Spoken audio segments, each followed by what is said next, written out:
భారతీయ సంగీత ప్రపంచంలో ఓ యుగం ముగిసింది. ప్రముఖ గాయని ఎస్ జానకి జూలై 11న మైసూరులోని ఓ ప్రైవేటు ఆసుపత్రిలో కన్ను మూశారు. ఆమె వయసు 88 ఏళ్లు. ఆమె మరణ వార్తతో సంగీత ప్రపంచం విషాదంలో మునిగిపోయింది. ఈ మధ్యనే ప్రముఖ దర్శకుడు భారతీరాజా, నటుడు కథారచయిత భాగ్యరాజ్ మరణం నుంచి చిత్ర పరిశ్రమ తేరుకోక ముందే ఎస్ జానకి తుది శ్వాస విడిచారన్న వార్త సంగీతాభిమానులను విషాదంలోకి నెట్టింది. ఎస్ జానకి ప్రయాణం సాధారణంగా మొదలైంది. ఆంధ్రప్రదేశ్లోని గుంటూరు జిల్లా రేపల్లె తాలూకా పల్లపట్ల గ్రామంలో సిస్లా శ్రీరామమూర్తి సత్యవతి దంపతులకు 1938 ఏప్రిల్ 23న జన్మించారు ఎస్ జానకి. పుట్టింది ఏపీలోనే అయినా పెరిగింది తెలంగాణలోనే. శ్రీరామమూర్తి ఉపాధ్యాయుడు, ఆయుర్వేద వైద్యుడు కూడా.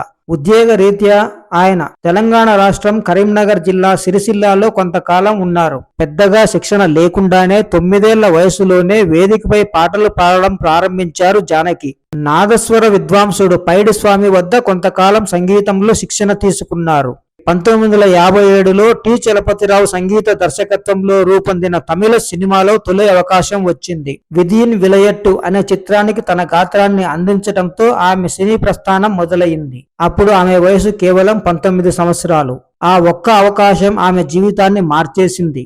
సినిమాల కోసం 20 ఏళ్ల వయసులో మద్రాసుకు పయనమయ్యారు. ఎమ్మెల్యే చిత్రం ద్వారా తెలుగు ప్రేక్షకులకు దగ్గరయ్యారు. ఆ తర్వాత వెనక్కి తిరిగి చూసుకోవాల్సిన అవసరమే రాలేదు. దాదాపు 6 దశాబ్దాల పాటు 20 భాషల్లో సుమారు 48,000 పాటలు పాడారు. తెలుగు, తమిళం, కన్నడ, మలయాళం, హిందీ ఇంకా ఎన్నో భాషల్లో ఆమె స్వరం మార్మోగింది. SP Balasubrahmanyam, P Susheela, doctor Raj Kumar, PB Srinivas ఎందరో దిగ్గజాలతో కలిసి ఎన్నో చిరస్మరణీయ పాటలు పాడారు. అందుకే అభిమానులు ఆమెను గాన కోకిల అని ప్రేమగా పిలిచేవారు. ఆమె ప్రతిభకు ఎన్నో అవార్డులు వచ్చాయి. 4 జాతీయ చలనచిత్ర పురస్కారాలు, 33 రాష్ట్ర చలనచిత్ర పురస్కారాలు, మైసూరు విశ్వవిద్యాలయం నుంచి గౌరవ డాక్టరేటు, తమిళనాడు నుంచి కలైమావాణి, కర్ణాటక రాజ్యోత్సవ ప్రశస్తి, ఇలా ఎన్నో గౌరవాలు అందుకున్నారు. కానీ 2013లో వచ్చిన పద్మభూషణ్ పురస్కారాన్ని మాత్రం ఆమె తిరస్కరించారు.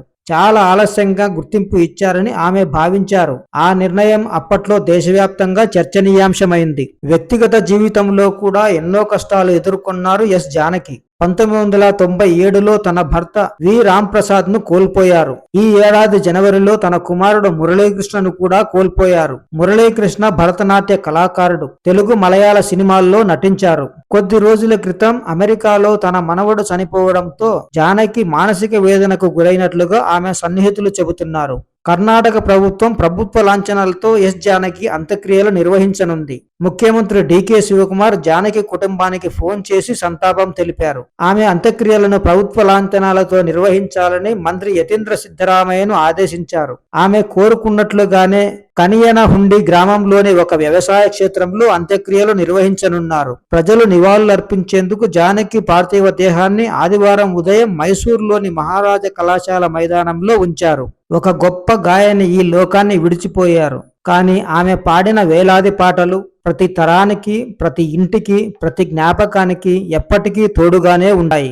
ఎస్ జానకి అనే పేరు ఇక ఒక వ్యక్తిది కాదు, భారతీయ సంగీత చరిత్రలో చిరస్థాయిగా నిలిచిపోయిన ఓ స్వర్ణ అధ్యాయం.